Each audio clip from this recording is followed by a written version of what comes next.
एक खजिनदार म्हणून, एक संचालक म्हणून मला एक महत्त्वाची गोष्ट सांगायची, सगळ्या सभासदांना सांगायची, की आमच्या कालावधीमध्ये एकाही पैशाची हेराफेरी झालेली नाही. मी हे शपथेवर सांगू शकतो.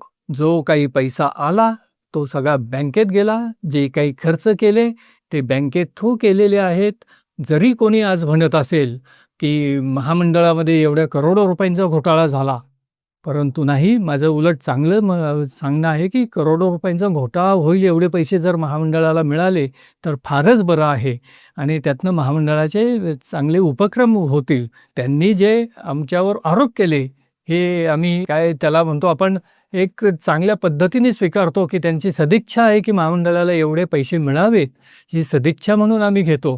परंतु सगळ्या सभासदांनी लक्षात ठेवा, या 10 वर्षात एकाही पैशाचं हेराफेरी किंवा ते म्हणतात तसा काही काळा बाजार किंवा भ्रष्टाचार हा झालेला नाही. हे काळ्या दगडावरची रेघ असं समजून घ्या. धन्यवाद.